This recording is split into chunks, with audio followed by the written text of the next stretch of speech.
Every reaction begins with a trigger. Something or someone sets off an emotional spark in you, and before you even realize it, your brain flips into defense mode. That's the part most people never notice. You don't consciously decide to get angry, anxious, or defensive. It just happens. Because your brain isn't built to stay calm first. It's built to protect you. And in its attempt to defend, it reacts fast. That's why you find yourself saying things you didn't mean or acting out of emotion instead of reason. Recognizing your triggers isn't about judgment. It's about awareness. It's learning to see what's happening before it takes control of you. Your brain reacts in milliseconds when it senses a threat. But the tricky part is, most of those threats today aren't physical, they're emotional. It's not a lion chasing you. It's someone criticizing you. It's being ignored. It's a text that feels cold or dismissive. Your brain reads those as danger. It floods you with stress hormones, raises your heart rate, and shuts off rational thinking. You're no longer in the present moment. You're in survival mode. So when someone says something sharp and you feel that instant heat rise in your chest, that's not weakness. That's your biology. The problem isn't the emotion. It's what happens when you don't notice it taking over. Start with identifying your emotional patterns. Ask yourself, what situations make me lose my calm? Maybe it's when someone interrupts you. Maybe it's when you feel disrespected. Maybe it's when you're ignored, corrected, or compared. Everyone has triggers, but few people slow down long enough to study them. The more specific you can get, the more control you gain. Write them down. Observe your body when they happen. Notice how your jaw tightens, your shoulders tense, your breathing changes. Those are signals. They tell you your brain is preparing for defense. And that's your cue, your signal to step back before the reaction fully takes over. Here's where awareness becomes your superpower. The moment you feel that rise, you don't have to suppress it. You just have to notice it. Awareness interrupts the automatic pattern. It gives your rational brain a fighting chance to step in. Instead of saying, I can't believe they said that, you start saying, I'm feeling triggered right now. That small shift changes everything. You're no longer inside the reaction. You're watching it. That's a massive difference. You go from being controlled by your emotions to observing them, from reacting to responding, from chaos to clarity. Think of it like training a guard dog. Your emotions are that dog, loyal, protective, but sometimes overreactive. When it barks at every sound, your job isn't to get rid of it. It's to train it to respond to what's real, not imagined. When you recognize triggers early, you're teaching that part of your brain to wait for your signal before jumping into action. It won't happen overnight. But every time you notice a trigger and choose to breathe instead of react, you're rewiring your mind. You're strengthening the pathway that leads to calm instead of conflict. One of the best tools to recognize a trigger in real time is curiosity. Ask yourself, what's really going on here? That question shifts your focus from reacting to understanding. You might find the trigger isn't about the moment at all. It could be tied to something old, a memory, a wound, a past pattern that never healed. That's why some reactions feel bigger than the moment deserves. Your brain connects current pain to past pain. Curiosity helps you break that link. You stop assuming, start observing, and your emotions lose their grip. The more curious you are, the calmer you become. And here's what's powerful. When you learn to recognize triggers early, life starts to feel lighter. Conversations don't drain you as much. Criticism doesn't sting the same way. You begin to catch that split-second window where awareness steps in and emotion steps back. That's where growth happens, in that gap between trigger and reaction. You can't control how others speak, act, or behave, but you can always control what you feed with your attention. Recognizing the trigger is the moment your mind remembers that it doesn't have to fight every battle it feels. It just needs to notice, breathe, and choose differently. There's a small, invisible space between what happens to you and how you respond to it. Most people rush through that space without realizing it exists. They hear something they don't like, feel a surge of emotion, and react instantly. Words fly, tones rise, energy shifts. But in that tiny gap lies your entire power, the pause. It's the difference between reacting and responding, between letting your emotions drive you and letting your mind lead. You can't control every situation, but you can control how long you stay in that gap before you decide what to do next. That pause is not weakness, it's strength under control. The pause doesn't mean ignoring what happened. It means giving yourself permission to think before you move. When someone says something that stings, your instinct might be to defend yourself, correct them, or fire back. But pausing lets you interrupt that automatic chain reaction. It's like hitting the brakes before the crash.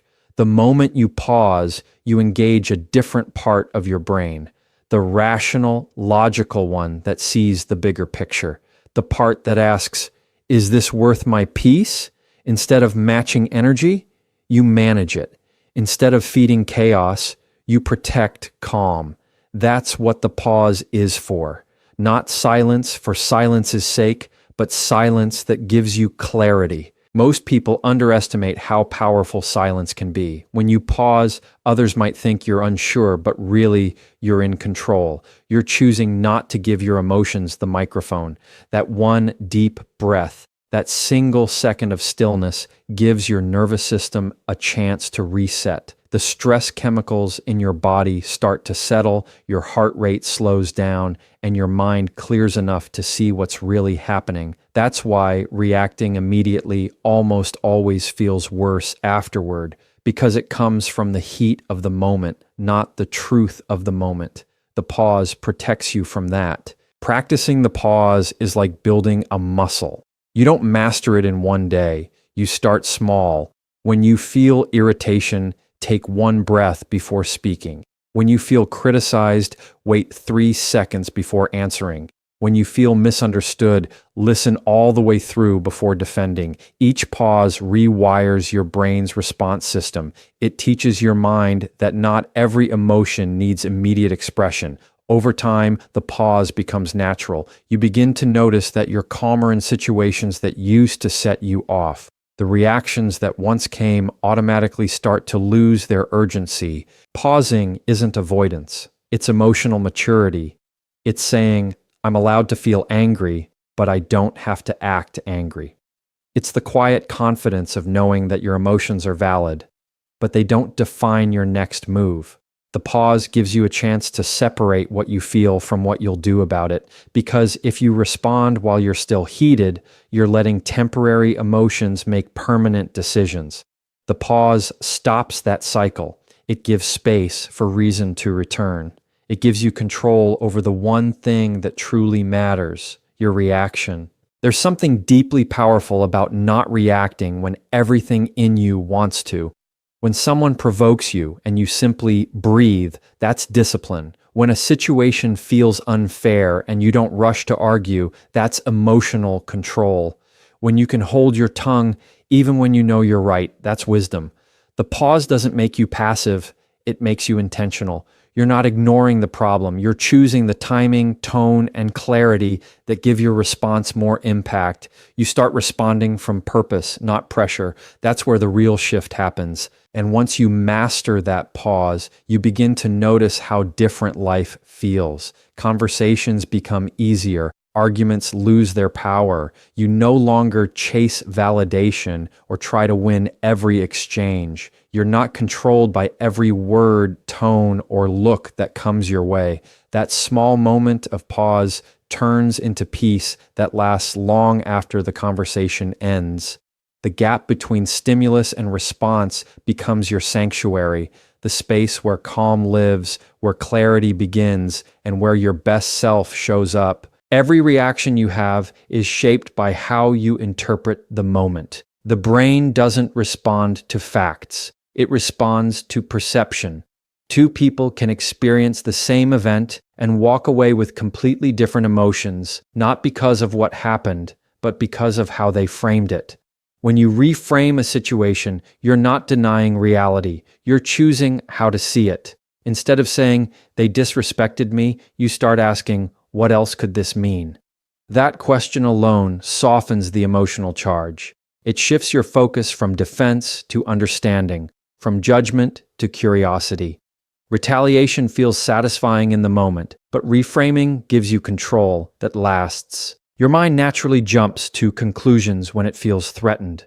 Someone's tone sounds sharp, and you assume they're angry. Someone doesn't reply, and you think they're ignoring you. But those reactions are often based on assumption, not truth. When you pause and reframe, you create space to see the bigger picture. Maybe they're stressed. Maybe they didn't mean it the way it sounded. Maybe it's not about you at all. That's what reframing does. It takes the emotional spotlight off the threat and places it on perspective. It's not about excusing bad behavior. It's about refusing to let someone else's mood dictate your peace. Reframing starts with awareness. The moment you feel that emotional spike, anger, hurt, frustration, catch it. Instead of diving into the feeling, step back and observe it. Ask yourself, what story am I telling myself right now? That question exposes the bias your mind created in the moment. Most of the time, that story isn't the full truth. You might realize you've attached old pain to a new moment, or that you're reacting to a tone that reminds you of someone from the past. When you identify that story, you can rewrite it. You move from being emotionally hijacked to emotionally aware, from automatic reaction to intentional reflection. There's a reason reframing feels difficult at first. Your brain loves certainty. It would rather assume the worst than sit in the unknown. But certainty isn't always clarity. It's often just fear disguised as confidence. Reframing invites you to question that fear, to say, maybe there's another side to this I can't see yet.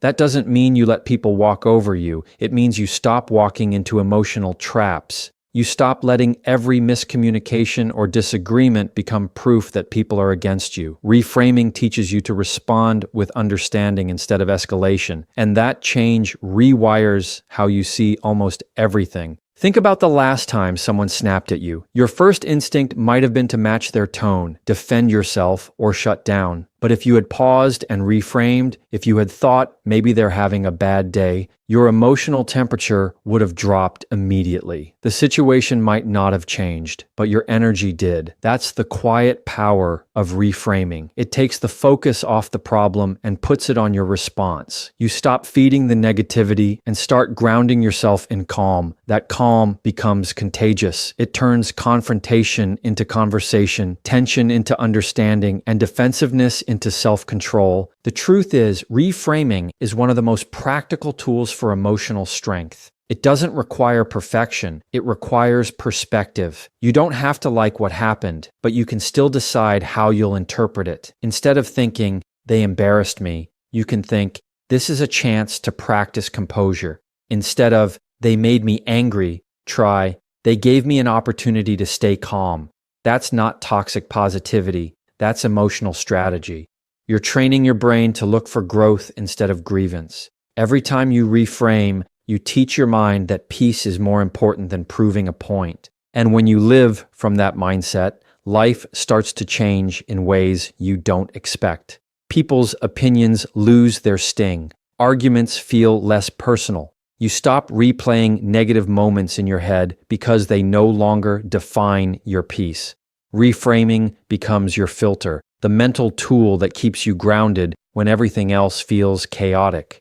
You start to see that most of the time, it's not the situation that hurts you, it's the meaning you attach to it. And when you change the meaning, you take back your power. Because the real strength isn't in controlling others, it's in controlling the story you tell yourself about them. Most people want instant calm. They want to decide once that they'll stop reacting and somehow wake up emotionally steady the next day. But the truth is, self-control doesn't come from a single decision. It comes from repetition. Just like training a muscle, your brain learns calm through consistent practice. Motivation might get you started, but repetition is what keeps you steady when emotions rise. Every time you pause before reacting, every time you breathe through tension, every time you respond with patience instead of anger, you're strengthening your mental endurance. Training your brain is about building patterns that outlast your moods, not depending on how you feel in the moment.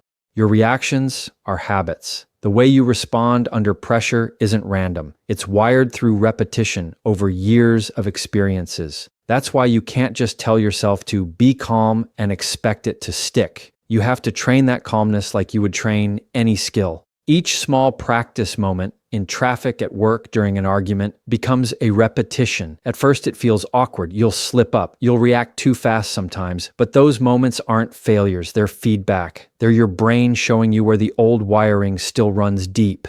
The more you repeat the new pattern, the weaker the old one becomes. That's how rewiring happens, not through force, but through steady repetition. Motivation fades because emotions are temporary. You might feel inspired one day, but the next, frustration takes over, and the willpower disappears. That's why you can't rely on motivation to change your reactions. You need structure, small daily practices that don't depend on how inspired you feel. It could be taking 3 deep breaths before responding, journaling when you're frustrated instead of venting, or repeating a grounding phrase like, "I choose peace over reaction." Those repetitions might seem small, but they create new neural pathways. Every time you act with awareness instead of impulse, your brain learns that calm is safe and chaos isn't the only option.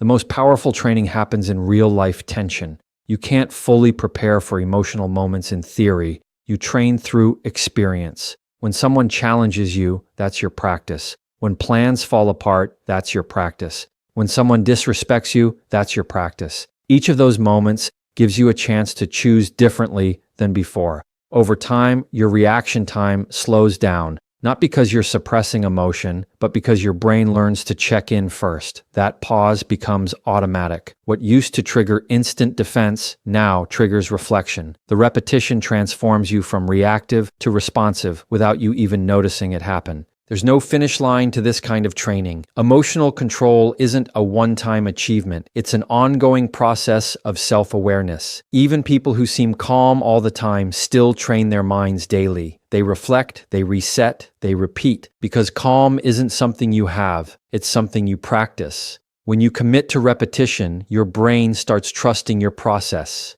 It learns that you can handle discomfort without needing to explode or shut down. It starts predicting peace instead of panic. That's how deep the power of consistent mental training goes. It changes not just how you react, but how you think before reacting. You'll notice that repetition builds confidence too. When you've practiced staying calm in small moments, big moments stop intimidating you. A disagreement doesn't shake you as much. Criticism doesn't trigger the same defensiveness. You begin to see proof of your growth in real time. The old you would have snapped, the trained you breathes. The old you would have argued, the trained you listens. Each repetition reinforces your emotional stability. And even when you slip, you recover faster because your brain remembers the pattern of calm you've been practicing. That's how consistency replaces chaos. Not overnight, but over time, one mindful choice at a time. And the best part of training with repetition is that it eventually becomes who you are. You stop forcing patience. It flows naturally. You stop fighting for control. It becomes instinct. The work you do in small moments prepares you for the bigger ones. Every quiet pause, every gentle breath, every controlled response builds the emotional resilience that motivation alone could never give. Because motivation is a spark. It burns fast and fades. But repetition is the steady flame that keeps burning even when the storm hits. That's how you train your brain to stop reacting. Not once, but again and again until calm becomes your default state. Most emotional reactions come from one thing: the need to defend your ego, that silent urge to prove you're right, to correct someone who misunderstood you, to win the conversation just to feel seen or respected. But the truth is, your ego wants validation, not peace. It thrives on control, on being acknowledged, on feeling superior. And every time you react out of ego, you hand over your energy to something that doesn't deserve it. Protecting your energy means understanding that not every disagreement requires a defense, and not every insult deserves a reply. When you learn to protect your energy instead of your ego, you start choosing peace over pride, and that's where emotional mastery begins. Your ego is loud, but your peace is quiet. The ego wants to jump in the second it feels threatened. It wants to explain, correct, and argue. But that instant reaction rarely brings you relief. It might win you the moment, but it costs you your calm. Protecting your energy is about recognizing that your peace is more valuable than being right. It's knowing that you don't have to attend every argument you're invited to. When you protect your energy, you start asking yourself different questions. Is this worth my peace? Will this matter in a week? Do I want to connect or just be correct? Those questions pull you out of ego and bring you back to awareness. You can tell when your ego is taking control because your body reacts first. Your chest tightens, your tone sharpens, your words speed up. That's the signal, the moment your nervous system prepares for battle. But if you can catch that moment and take a breath, you remind yourself that you're not here to fight for validation. You're here to preserve your peace. That's the real shift, going from needing to win to wanting to stay grounded. When you protect your energy, you stop chasing every misunderstanding and you stop trying to fix how others see you. Because sometimes peace comes from letting people be wrong about you and walking away still calm. Protecting your energy isn't weakness, it's wisdom. It's realizing that reacting to every slight or insult drains the energy you could be using to grow, create, or simply feel good. The ego makes you want to fight battles that don't lead anywhere, while peace makes you want to walk away with self-respect intact. You can't control how others treat you, but you can always control how much of your energy they get. Every time you respond with calm instead of anger, you reclaim power. Every time you choose silence over defense, you're protecting your inner space. It's not that you don't care, it's that you care too much to waste energy on things that don't serve your peace. There's a quiet kind of strength that comes from not needing to prove yourself. You start realizing that confidence doesn't come from convincing others. It comes from being secure within yourself. When someone disrespects you and you stay grounded, that's not submission, that's self-control. When someone tries to provoke you and you don't react, that's not weakness, that's awareness. Protecting your energy means knowing that your peace is too expensive to be traded for momentary satisfaction.